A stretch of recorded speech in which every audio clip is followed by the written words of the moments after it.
जीवन यात्रा का प्रारंभ हो चुका है। यात्री चलेगा तो कहीं ना कहीं अवश्य पहुंच जाएगा।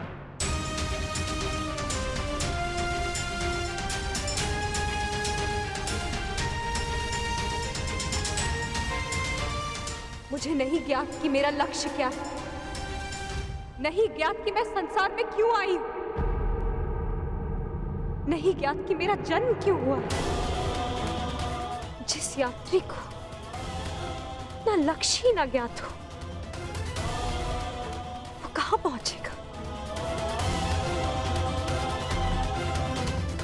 क्या आपने आज तक किसी को मेरी अवस्था में देखा है? हाँ, प्रत्येक को देखा है। जीवन धारा के प्रवाह में प्रत्येक के समक्ष ऐसी परिस्थिति आती ही है।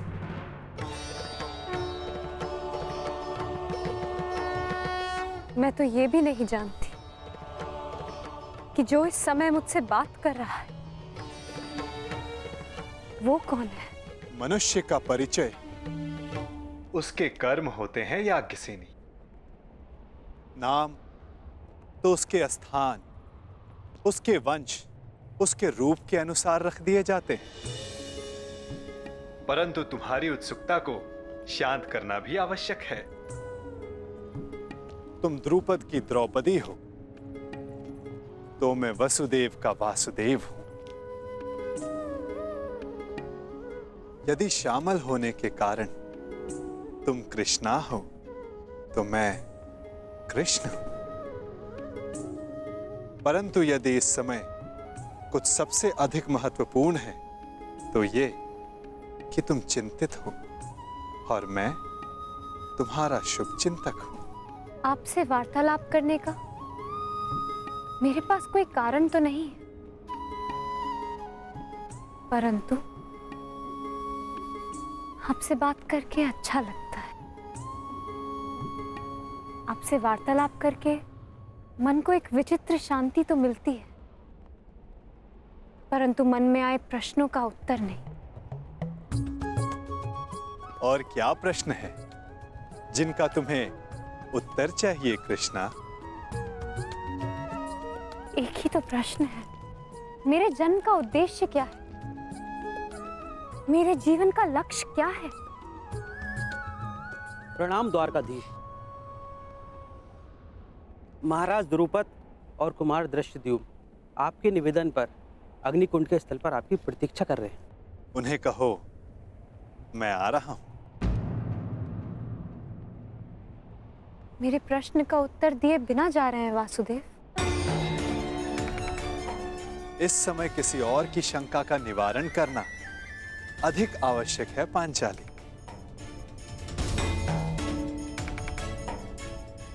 हो सकता है कि उस समाधान में तुम्हारे प्रश्नों का उत्तर भी तुम्हें मिल जाए।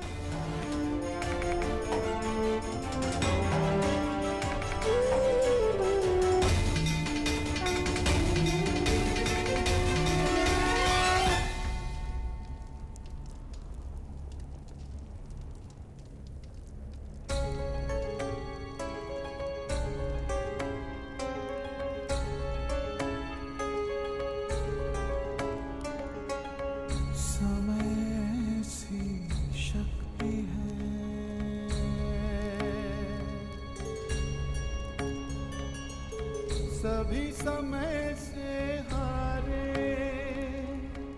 राजा हो या रंग सभी बनते रहे बेचारे। समय बड़ा महान है इस जग में, समय बड़ा महान, समय बड़ा महान है इस जग में, समय बड़ा महान।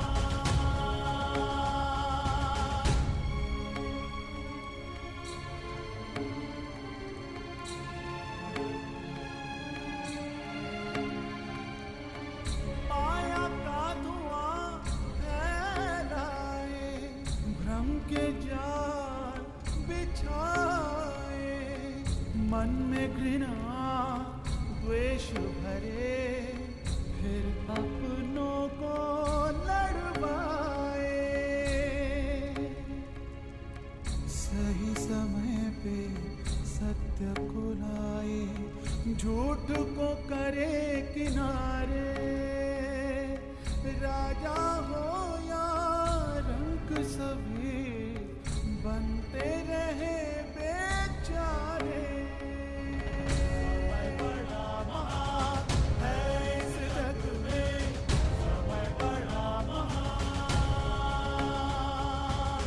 समय बड़ा महान है इस जग में, समय बड़ा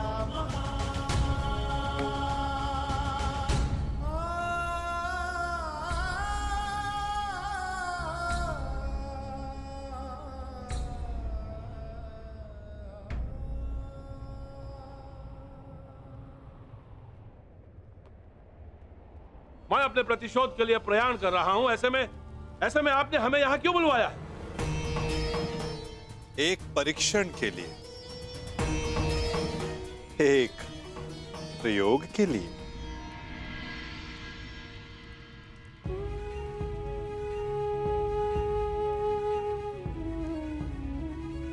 कैसा परीक्षण और यहां क्यों?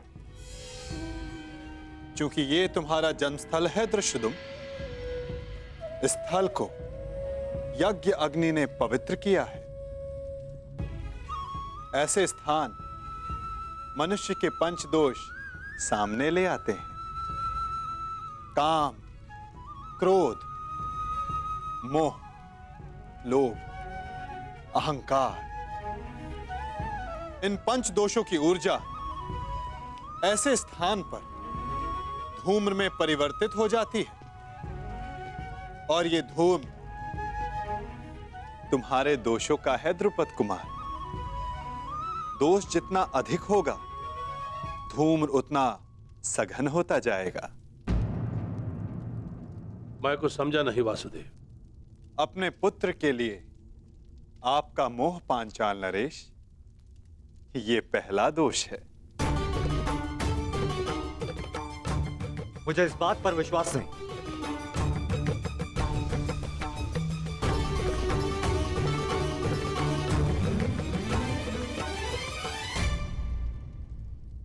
धूम्र बढ़ गया ना, चूंकि दूसरा दोष समक्ष आ गया, मद। इन सब बातों का मंतव्य क्या है वासुदेव? क्या आप हमें हस्तिनापुर पर आक्रमण करने से रोकना चाहते हैं? नहीं, इसके विपरीत मैं तो इस आक्रमण में आपका साथ देना चाहता हूं पांचाल नरेश।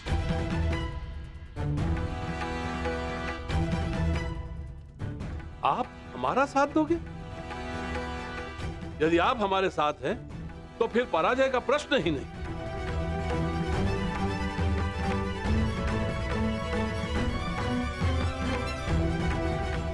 लोभ, तीसरा दोष। परंतु मैंने जो कहा, मेरा मंतव्य वही है पांचाल नरेश। मैं इस आक्रमण में आपके साथ रहूंगा, परंतु उससे पूर्व दृश्यदुम को मुझ पर एक प्रहार करना होगा।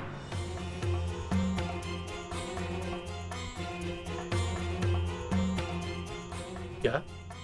हां, मात्र एक प्रहार। मुझे यह जांचना है कि इस युद्ध में जिसका सहभागी बनने जा रहा हूं, क्या वो मेरे साथ का पात्र है भी या नहीं। परखना चाहता हूं कि ये महायोद्धा द्रोणाचार्य का वध करने में सक्षम है भी या नहीं।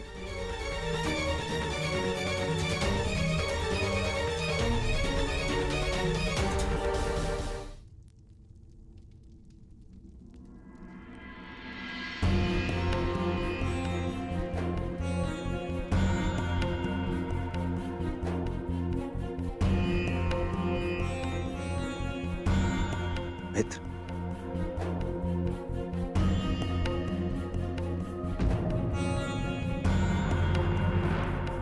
माता कुंती के अंतिम संस्कार में मुझे सम्मिलित होने दिया, उसके लिए धन्यवाद। धन्यवाद कैसा कर्ण? मैं जानता हूं माता कुंती के साथ में तुम्हारा विशेष स्नेह था। और एक बात, तुम मेरे लिए मेरे भ्राता से कम नहीं हूं मित्र। कल मेरे जीवन का सबसे बड़ा स्वप्न पूर्ण होने जा रहा है। कल मेरा युवराज अभिषेक है मित्र, और यही तो तुम्हारा भी स्वप्न था ना। कर्ण, मैं जानता हूं तुम्हें लगता होगा कि जिस मार्ग पर चलकर मैंने ये मुकुट प्राप्त किया है वो उचित नहीं है। परंतु यदि मैं आ जाऊंगा, तुम्हारे अभिषेक के लिए मैं प्रस्तुत रहूंगा।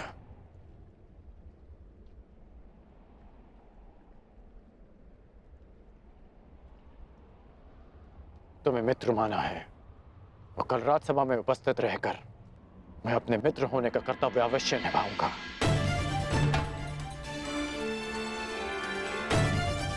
मैं जानता था मेरा ये मित्र मुझे कभी निराश नहीं करेगा।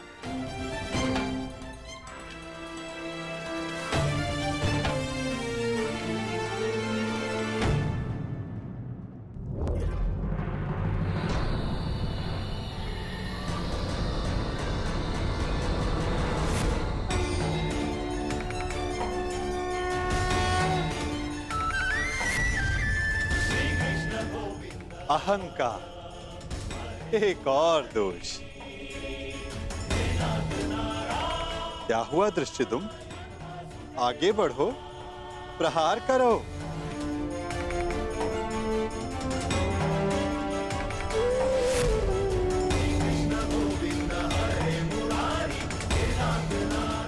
क्रोध अंतिम दोष।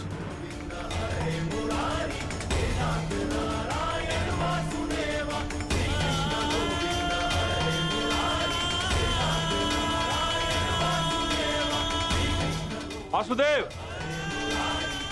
मैं आपका मंतव्य समझ गया। मेरा पुत्र अभी द्रोण से युद्ध करने के लिए तैयार नहीं है। अब ये माया समाप्त कीजिए वासुदेव।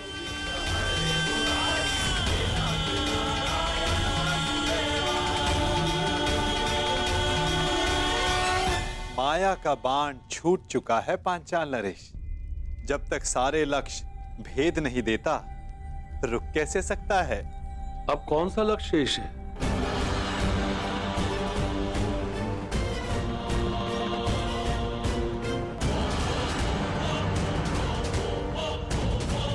नहीं, रुको पुत्र।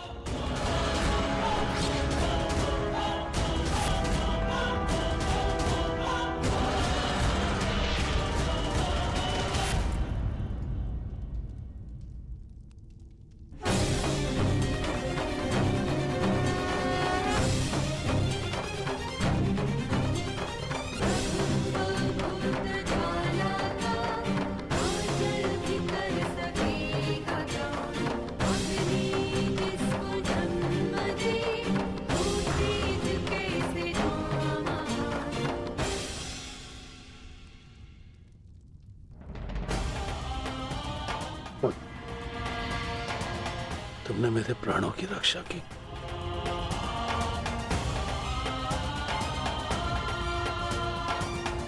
पश्चाताप, भूल का पश्चाताप पांचाल नरेश। प्रत्येक दोष का निवारण पश्चाताप है। आपकी पुत्री 5वीं पंचकन्या है। इस युग की इकलौती। पहली 4 त्रेता युग में आई। अहिल्या, मंदोदरी, सीता और तारा। और अब द्वापर युग को प्रतीक्षा थी 5वीं पंचकन्या की, द्रौपदी की।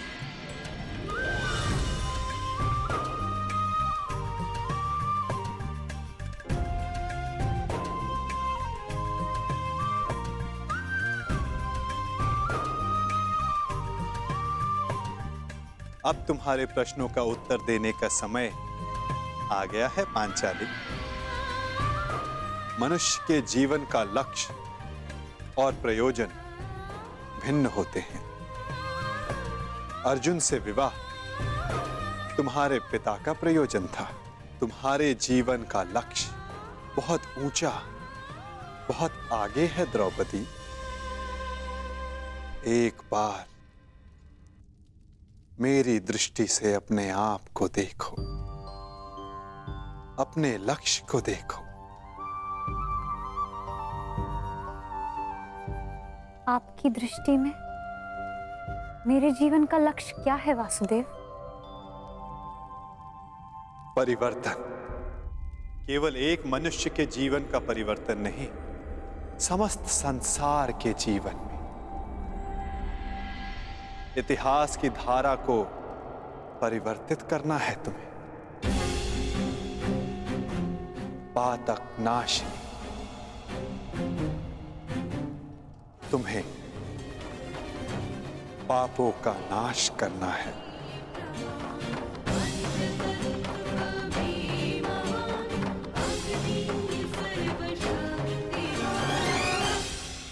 आपने मेरी आंखें खोल दी केशव। मैं सौभाग्यशाली हूं पुत्र कि मुझे द्रौपदी जैसी पुत्री प्राप्त हुई। वासुदेव, अब आप ही मेरा मार्गदर्शन कीजिए और मुझे बताइए मुझे आगे क्या करना है।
मित्रगण,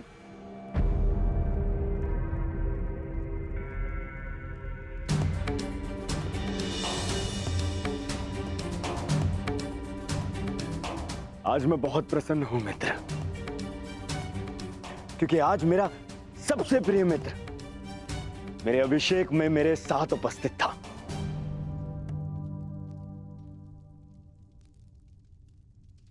मैं यहां आया क्योंकि एक मित्र के अभिषेक में उपस्थित होना मेरा कर्तव्य था। तुम्हारा मित्र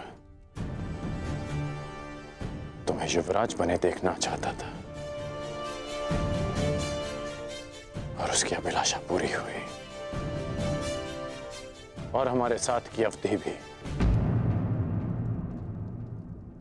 मैं सदा के लिए तुम्हारा साथ छोड़कर जा रहा हूं।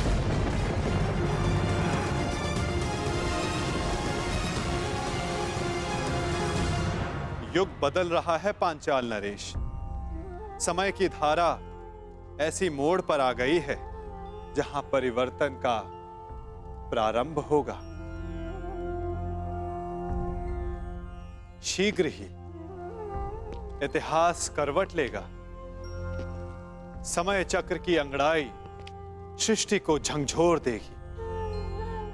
पंचदोष बढ़ेंगे और ये सब होगा एक महान शांति के लिए, संसार के कल्याण के लिए, संसार की भलाई के लिए। और इस दिशा में प्रथम सोपान होगा पांचाली का स्वयंवर